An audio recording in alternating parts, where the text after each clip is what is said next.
My mic was not on, but they're Texans fans. Let's get it. I'm Lance Hayes at Sports Social Live. I'll redo my intro. I'll replay the stuff and the scenes. It is another day, another dollar. And I apologize for the technical issues and technical difficulties, but let's get to it. The Texans are playing the Detroit Lions at home, and we're hoping that home field advantage is on our side. The Texans are undefeated at home this season with wins over the Bills and the Colts. Huge wins that cannot be underestimated. Can they use the home field advantage this week in their favor? I'm excited for this game. It's battle red, candy red paint. The helmets look great. The team looks like they're in high spirits. I'm excited. I'm excited to see what D'Amico can do, how he can inspire his team. I'm excited to see how Bobby Slowick can make the necessary adjustments to be that offensive coordinator that they say he is.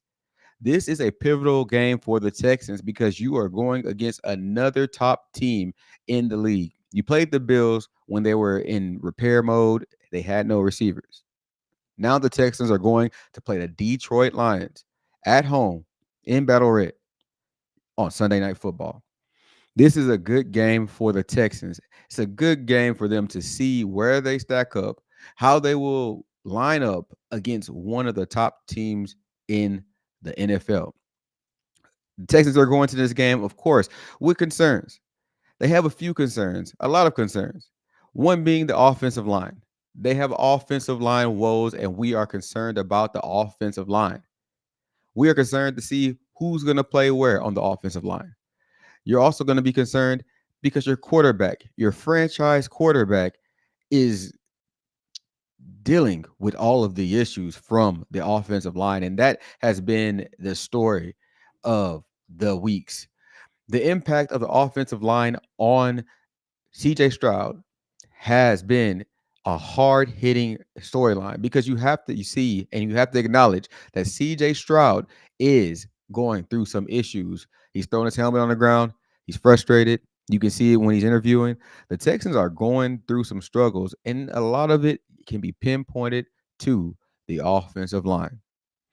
As we go through this season, if the offensive line is fixed and they just play at a serviceable level, the Texans have potential to make a nice playoff run.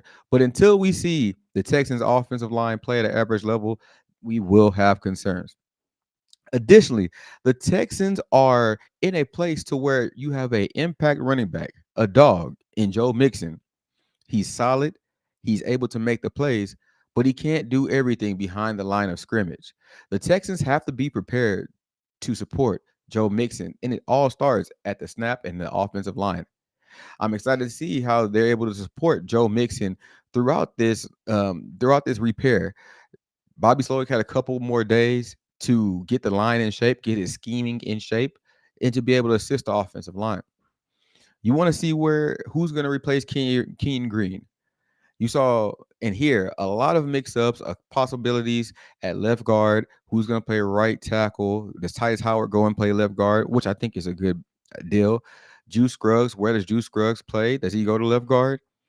I believe you get a lot of positive movement when you have the adjustment to the interior offensive line. And Titus Howard might just have to go and play that offensive guard play. I don't know what's going on outside, but it's crazy. So working on this in the offensive line will have to be the Texans' main concern throughout the week. And Sunday Night Football, we'll see if Bobby Slowick and D'Amico were able to make that tough turn and tough adjustment with the offensive line. No more being a player's coach. It's time to lay down a hammer, make the adjustment so we can make this long run. And by the way, when we're talking offensive line, it's okay that the trade deadline we didn't get an offensive lineman. I'm not mad at that. It's okay because offensive always takes time to gel and mesh. And we have to get the Texans to gel and mesh so that we can protect our franchise quarterback. So, working on that. If you're watching this, like, subscribe, share.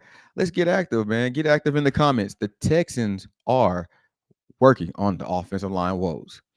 The next thing we want to talk about and roll into is that Nico Collins I love this picture.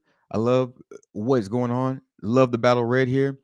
Will Nico Collins be able to return this season, this game? A lot of people are indicating that he is not on the field. He has not practiced this week. Maybe a new report has come out, but I have not seen Nico Collins out this week. So will Nico Collins return this week? Are the Texans being kind of close hold about where Nico Collins will be? I'm excited to see how Nico Collins is able to impact the offense. We know he's going to come out. He's going to be able to provide those close and quick throws and assist CJ out, assist that offensive line out in the passing game. Additionally, with Nico Collins out there, you have the support system coming from Tank Dell, who's a true 1B, working down to 2 with his play, but he's possibly a 1B receiver. So with Tank Dell and Nico Collins on the field at the same time, which is similar to what you had last week, I think CJ will be in a better shape. Nico Collins is one of the studs on a great deal for the team. So I'm excited to see how they're able to impact each other with his return, if he's able to return. If Nico Collins is not able to return and be serviceable for this game, that's going to put Tank Dell in that number one receiver slot, followed by a host of receivers. And we just have to think about that position that is putting CJ Stroud in is not going to help him out because Xavier Hutchinson, John Mechie, they have not lived up to the hype. I'm an Xavier Hutchinson fan. I just haven't seen it. You look at Xavier Hutchinson, and a lot of people have compared him to um, Noah Brown and all these people that he's been replacing. But Xavier Hutchinson and John Mechie, they have to step up in that 3/4 receiver slot. The Nico Collins return is going to be pivotal for the Texans to be successful on Sunday. If we don't get that return, it will be tough for the Texans, a tough out. But I'm slightly optimistic that you have to practice if you want to play on the football field. I just want to see what Nico's able to do if he's able to come. I'm also pause, pause. I'm also able to like just think about Nico's longevity in the playoff run that I envision having. Yes, this Lions game is a big game, but the Texans also have a slight buffer with their record this season. So this Lions game, yeah, you're worried about it, but you go to Dallas and Nico's able to come back fully healthy, is able to be good for the rest of the season. We have to be cognizant of it. Nico Collins has a soft tissue injury. Soft tissue injuries like the hamstrings takes a while to recover, and they also are high re-injury issues. So he can come back this week and then tweak it with the non-contact play. So you want Nico Collins healthy and 100% as he goes into any game that we have for the Texans. He's a stud. We need him on the field. So let's keep it rolling. All these games we talk about every week, I always talk about the key matchups of the week. And this week's key matchup, I have the Texans D line versus the Lions O line. The Lions have one of the top O lines in the league. They have those big country, dip eating, rough and tumble linemen who get after the defensive line and defense. They will block all the way up to the secondary, the second and third level. The Texans D line is top two, top five for sure. But the stats have them at top two in pressures in the league. You have to give both teams and both sides of the balls pause, both sides of the ball credit for what they are doing. The Texans have an amazing D line, an amazing defensive coach that's able to put his players in plays who play responsible football. Yes, the Texans have a high pressure rate. They also have a responsible way of playing football to gain the pressures, which may not impact the sack rate, but it has running backs and quarterbacks who are athletic having to make extremely athletic plays that puts them in a bind down the stretch. Granted, they had 21 points scored on them when I'm talking about the Texans. They had 21 points scored on them by the Jets. However, you cannot be mad at a defense who is on the field consistently and only had 21 points scored on them with the likes of Aaron Rodgers, Devontae Adams, Brees Hall, and all the other guys on the offensive side of the ball for the Jets. You can't be mad at that. But what you can say is the Texans defense has grit. They get after the ball and they're able to be adjust. They are able to adjust and play at an efficient rate, even with defensive starters out. They don't have Jimmy Ward playing. They missed Aziz Al-Shire. Henry To'oTo'o was out for some time. And they were able to do all this with Hewitt and Hanson at linebacker. The Texans front seven with that D line is going to be something to watch in this game. But the Texans D line versus the Lions O line is going to be a battle of the century. And I think Tim Settle's going to be one of the unsung heroes of this matchup. Keeping it rolling with the key matchups today. The key matchup I also like to watch is the Lions receivers versus the Texans secondary. The Lions receivers are studs. They are studs. They can get after it, and they're led by Amon St. Brown. St. Brown is crazy to watch. I love to see him play. Not that cool on your fantasy team, but the impact that he has on the field when he's healthy is just phenomenal. You also get the return of Williams as a receiver as well. So the Lions have a nice receiving core down to their tight ends. Their ability to get to the second level, their ability to block for their dynamic running backs, and their ability just to make impact plays is amazing. They have one of the highest impact play ratings in the league. Versus our Texans secondary, who is young. They make some mistakes. They play extremely aggressive, but they get after the run really well, and they shed downfield blockers. So the Texans secondary will have a lot to work on, a lot to do, but I think this matchup would be one to watch. It could change the game.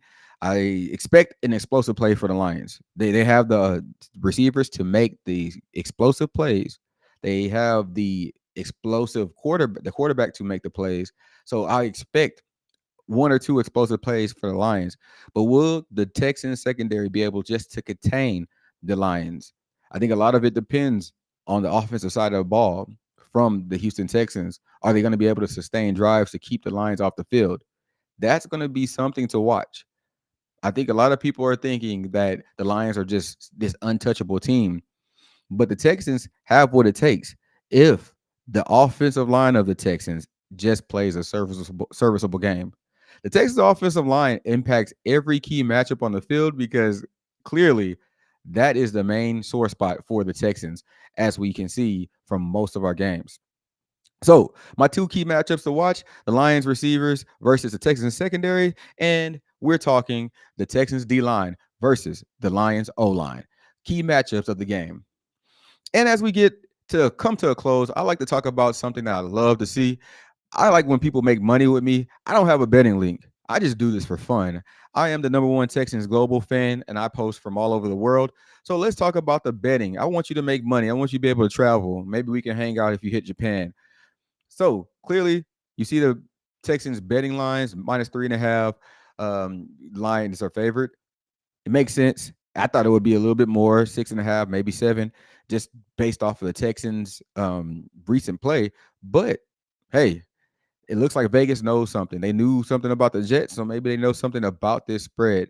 I think that this is a good spread, and if you're a Texans fan, you could make some money off of the spread. Also, the money lines are kind of in favor both ways. So if you're going for the Texans, I think you have a good shot of possibly making money because I believe the Texans will keep it within a field goal range because they'll snap back. They're playing at home, battle red. They're feeling good. I also want to kind of I didn't put the over and under on here because we're going to talk about that tomorrow on tomorrow's episode. I said tomorrow on tomorrow's episode, but we're going to talk about it tomorrow. The over and under for this game is going to be interesting to watch as well because the game can go so many ways this game. These are the betting odds. Check in tomorrow around 5 p.m. Central as I do another live. We're going to discuss the betting odds, go a little bit more into detail, and talk everything Texans. I'm Lance Hayes, the Sports Social Live. Subscribe, like, share. And before I get out of here, just remember, I post these things from all over the world. You never know where I'm at. I might just pull up on you at the Texans versus Lions game. And remember, Sports Social Live on YouTube